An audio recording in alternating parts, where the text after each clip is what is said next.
Hey everyone, so we're going to continue our blood lecture series starting with maturation of red blood cells and characteristics of red blood cells.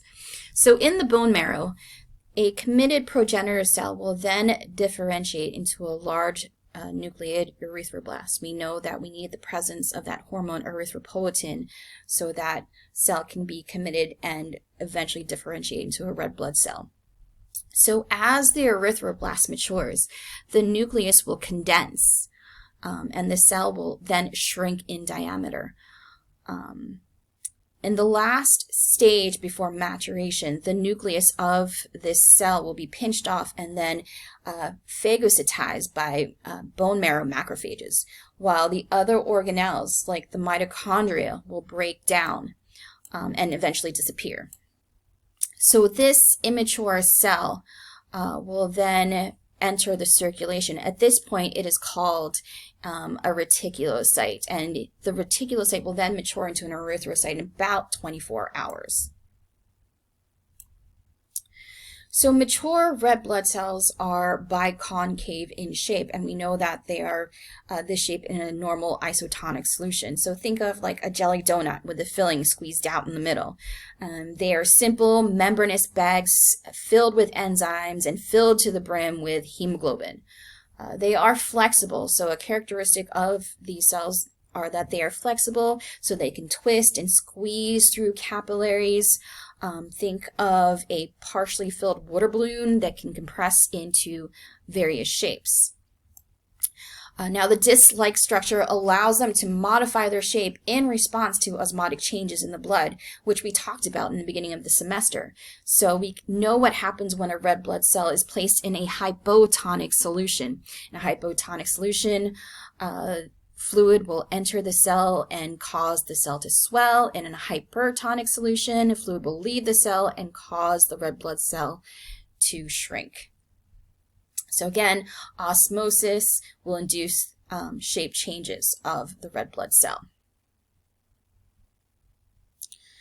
So a mature red blood cell is anucleate. So A means without. They have no nucleus and they have no organelles. So no mitochondria, no endoplasmic reticulum. Because they have no mitochondria, they cannot carry out aerobic metabolism. So where do they get their ATP from?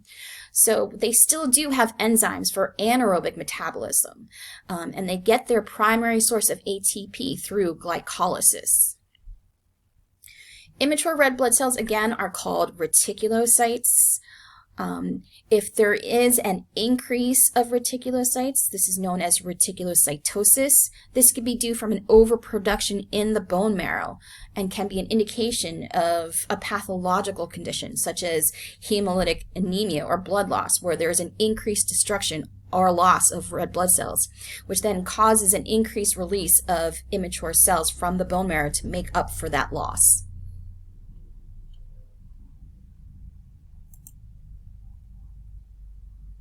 So again, red blood cells have that characteristic biconcave disc shape.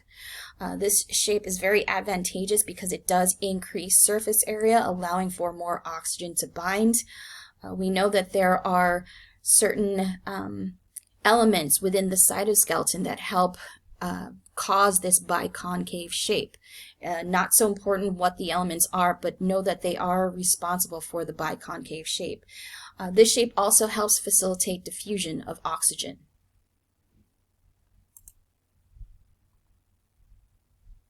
So hemoglobin is the main component of red blood cells. Hemo means blood, globin means protein. So basically hemoglobin means blood protein.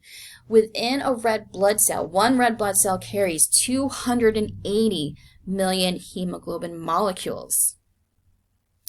What does that mean? So hemoglobin is a tetramer with 4 subunits.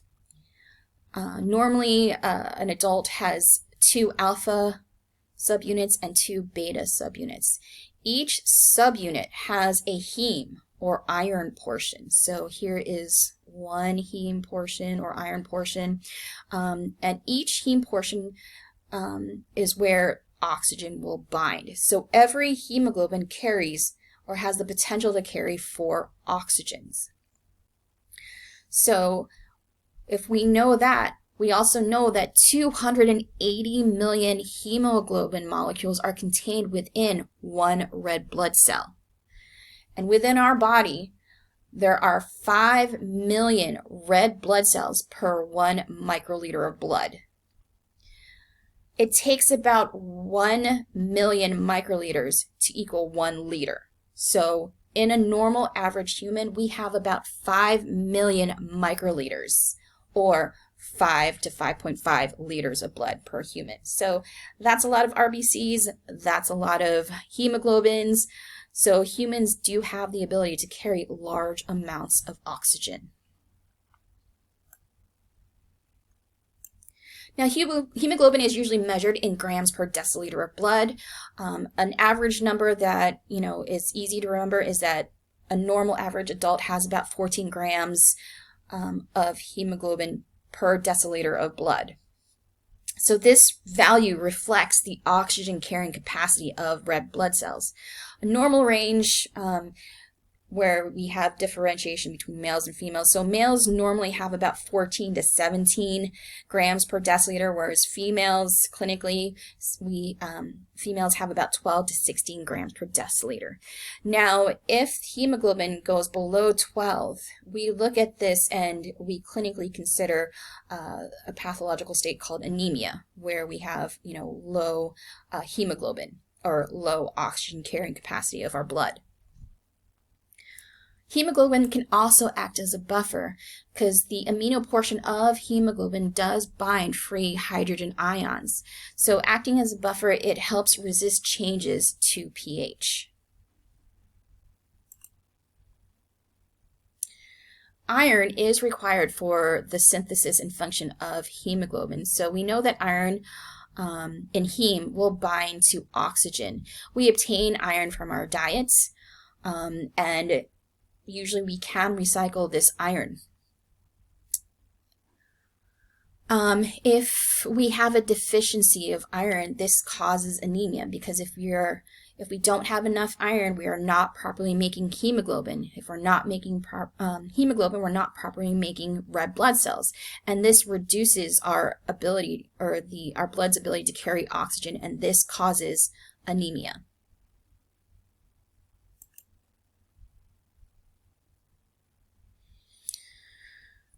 So hemoglobin does carry several molecules. When an oxygen molecule is attached to a heme, we call this oxyhemoglobin. Now, iron, when it's oxidized, turns red. We see this when we put out metals in the rain and rust occurs, causing that red color. So it's the iron that causes the red color of blood. When we have a reduced number or no oxygen attached to heme, this is what's called deoxyhemoglobin. So iron amount is reduced, which will cause a bluish color. So hemoglobin not carrying oxygen turns blood blue.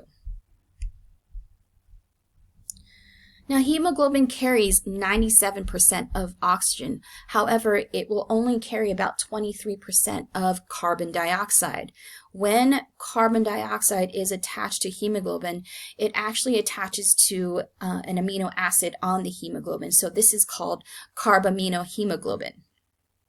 This is when carbon dioxide, again, is attached to the amino acid portion of hemoglobin.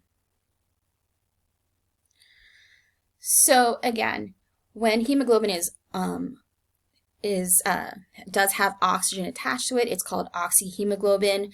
It's this iron content of the heme portion that makes arteries red, and a reduced amount of oxygen attached to the hemoglobin means there's less iron, causing a bluish tinge.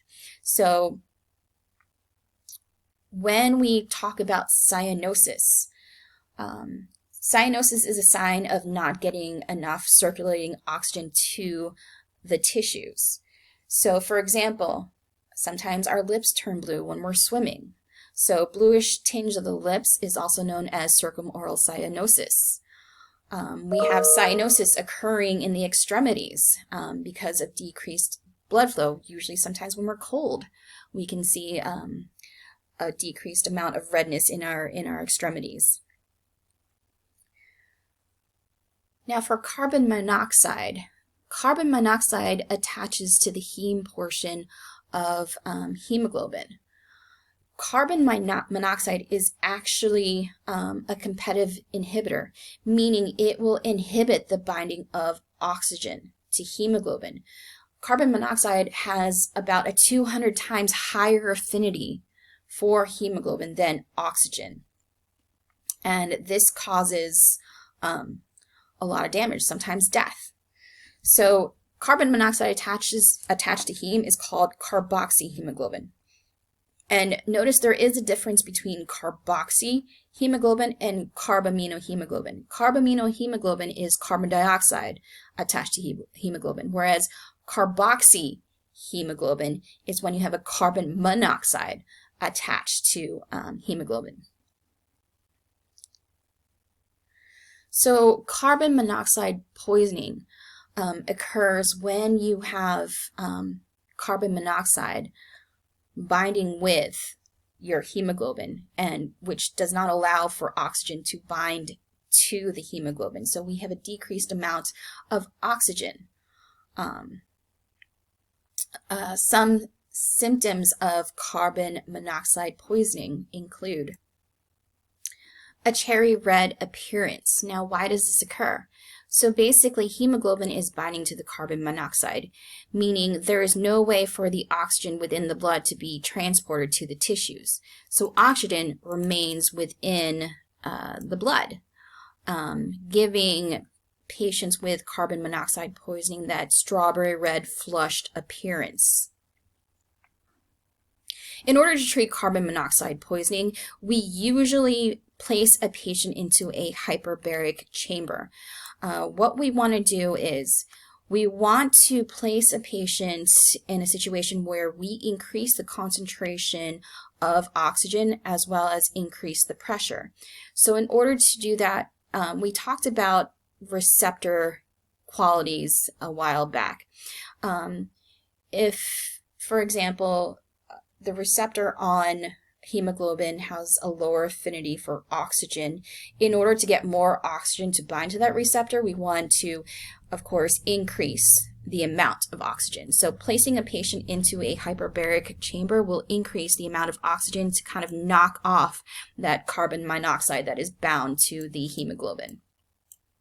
So increasing the oxygen in a hyperbaric chamber will increase its concentration. Again, receptors with low affinity for oxygen will all of a sudden bind to oxygen with larger amounts of oxygen.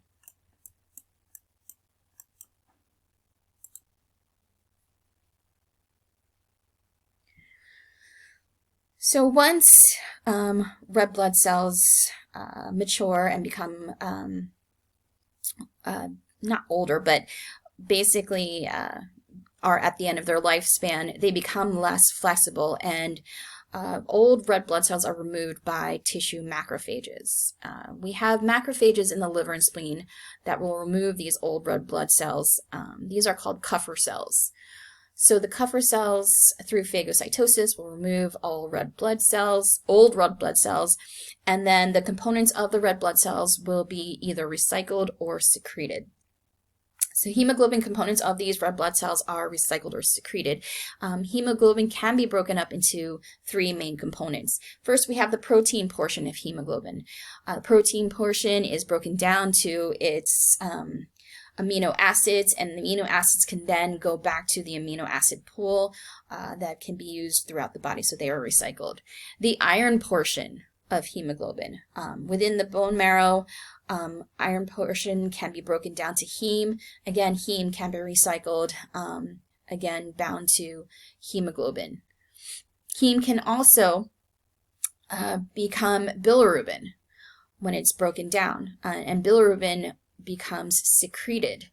Now, we do have conditions where if bilirubin cannot be secreted, it causes an increase of bilirubin within the body. This increase of bilirubin in the body causes what's known as jaundice, or yellowing of the skin and mucous membranes. Jaundice can occur in newborns or premature newborns when a newborn's liver isn't mature enough to break down red blood cells for excretion. This causes hyperbilirubinemia, so an increase in bilirubin within the blood. So the resulting buildup of the byproduct bilirubin in the body's tissues will turn an infant's eyes and skin yellowish. If left untreated, if we have high amounts of bilirubin within the newborn, this is a condition called kernicterus. Kernicterus is a condition that can lead to some nervous system deficits, can lead to cerebral palsy, brain damage, or even hearing loss. Now, in adults, disorders of the liver, such as cirrhosis, cancer, alcoholic cirrhosis, any damage can cause a buildup of bilirubin in the blood as well as jaundice. I once had a friend who actually was a chronic drinker, and he turned highlighter yellow, or as he liked to describe it, Simpsons yellow. He was really yellow. So again, that yellowing of the skin and mucous membranes of the eyes is due to a buildup of bilirubin in the blood. So there are several factors that actually determine the oxygen carrying capacity of blood. So oxygen carrying capacity is influenced by red blood cell count, or total red blood cells, concentration of hemoglobin, as well as hematocrit. So with total red blood cell counts, we know that there are 5 million red blood cells per microliter of blood, or per cubic millimeter. Concentration of hemoglobin in an average adult, there's about 14 grams of hemoglobin per deciliter, and again, each red blood cell has 280 million molecules of hemoglobin. With hematocrit is shown as a percentage. This is a percentage of packed red cell volume within that centrifuge tube. Normal hematocrit value is about 42%. Anything less than 37%, a patient would be considered anemic. Important to note is the hematocrit to hemoglobin ratio. So the hematocrit to hemoglobin ratio, let's see if I can write this, Ooh, I'm an artist. Hematocrit to hemoglobin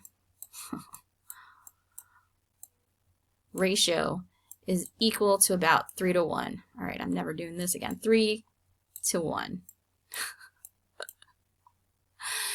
So if hematocrit is about 42, according to that ratio, hemoglobin would be about 14.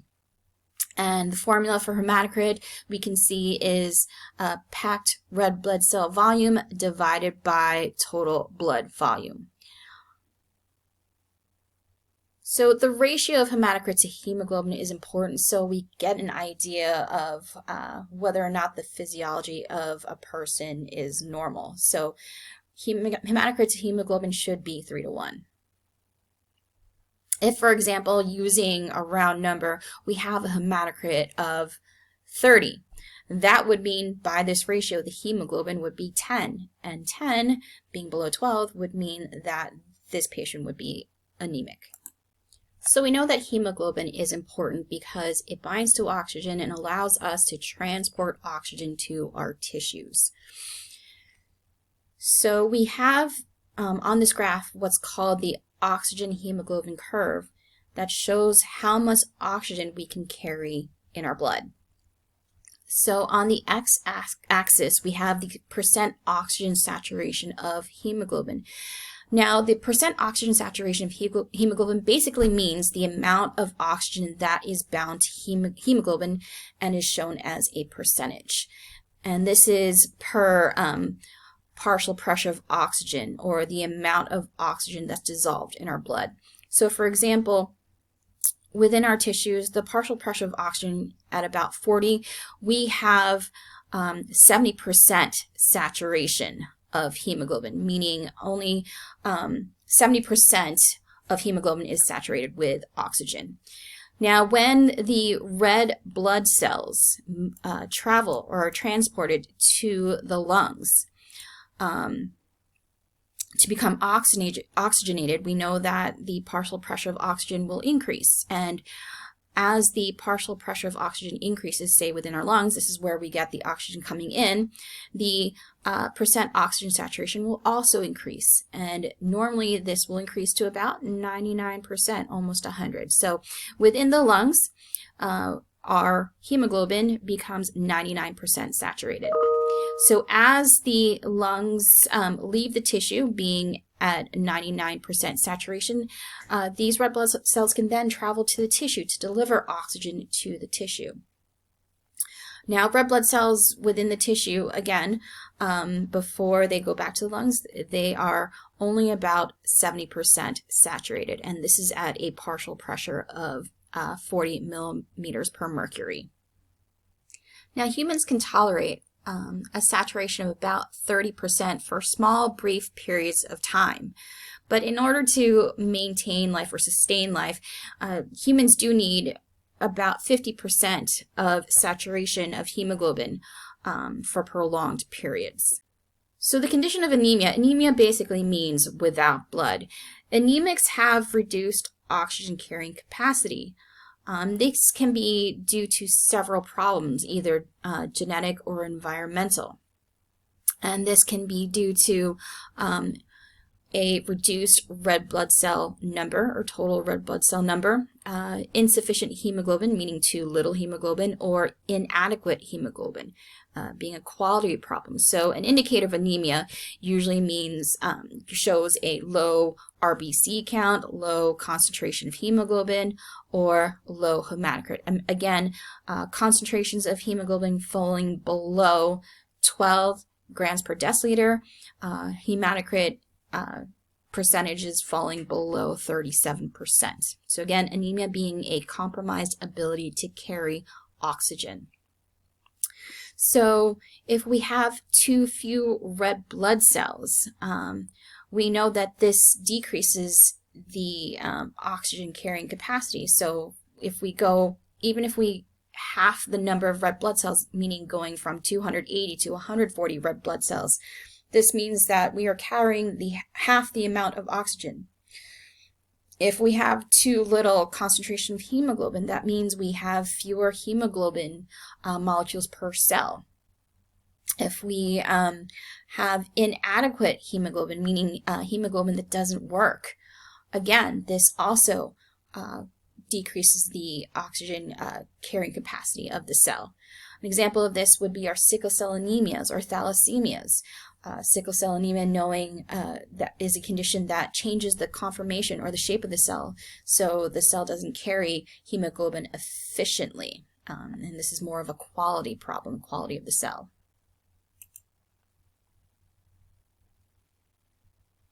So we know that anemia results from a number of deficiencies. We can have a reduced total red blood cell number.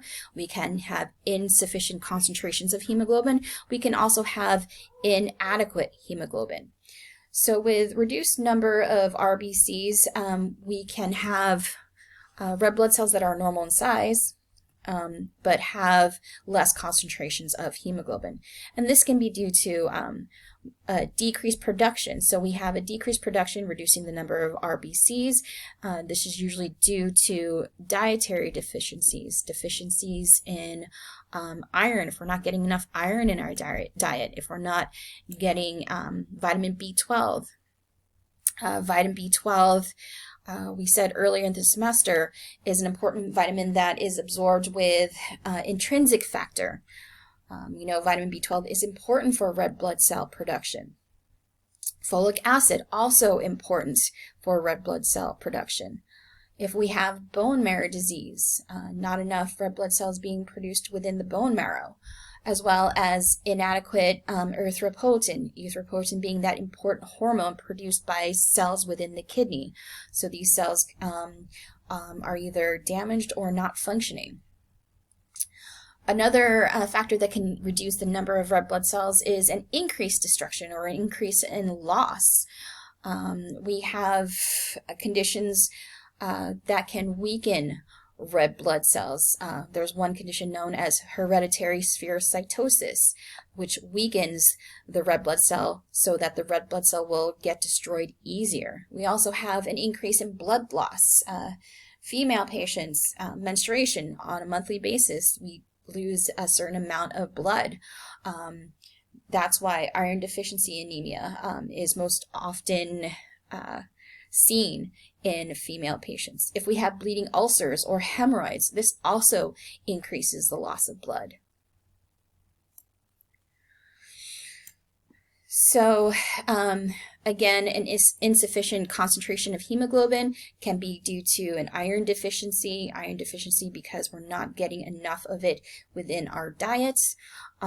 Inadequate hemoglobin, again, due to conditions such as sickle cell anemia. Sickle cell anemia is actually a point mutation or a single mutation of a single amino acid that can cause that sickle shape of the red blood cell.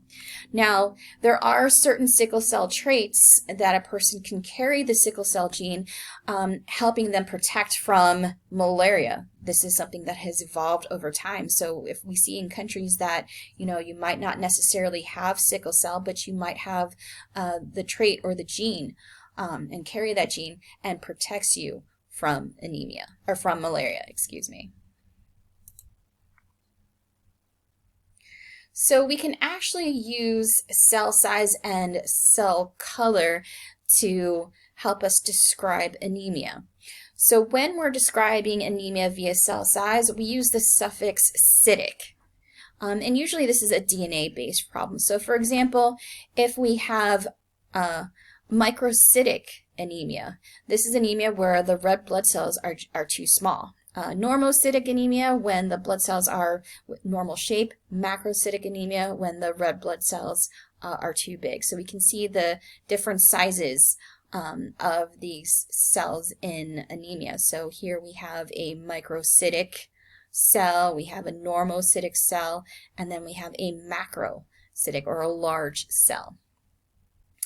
Now when we use the hemoglobin amount to describe anemia, we know that hemoglobin, the amount of hemoglobin affects the color of the cell.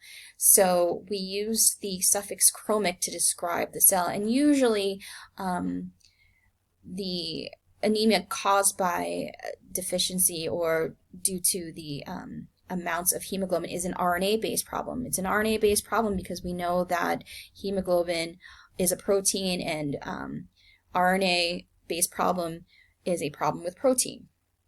So if we have a hypochromic cell, hypo meaning below or below normal, so we can see a very pale colored cell. So hypochromic means that there's too little hemoglobin. Normochromic, just normal amounts of hemoglobin, so normal color in these cells. And then hyperchromic means there's too much hemoglobin, causing a darker cell. So anemias are described using a combination of red blood cell size and color.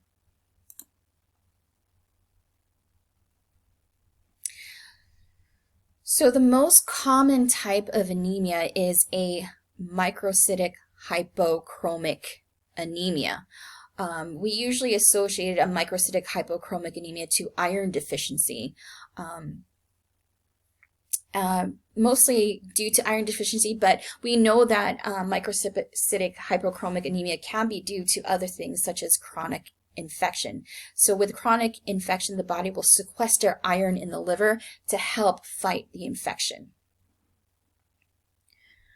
So we see that the prevalence of iron deficiency anemia is seen mostly in women. About 20% of iron deficiency anemias are seen in women, also seen in children. Only about 3% are seen in men. And we can see 50% of iron deficiency anemia can be seen in pregnancy.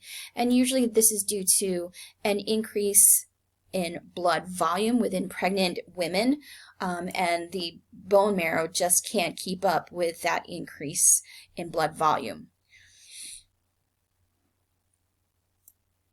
So a macrocytic normochromic anemia, this can be due to pernicious anemia. So pernicious is actually a very, not foul, but insidious type word. Pernicious actually means can cause death. So pernicious anemia can cause death. Usually this is due to a deficiency of vitamin B12 because of the lack of intrinsic factor. Again, intrinsic factor is a factor needed within the GI in order for vitamin B12 absorption. Pernicious anemia, you will see a macrocytic, meaning a large red blood cell, but normochromic, so normal colored cell for pernicious anemia.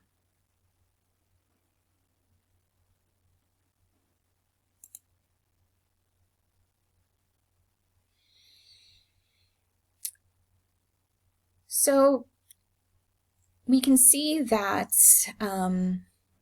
too much or too little of a cell causes specific conditions.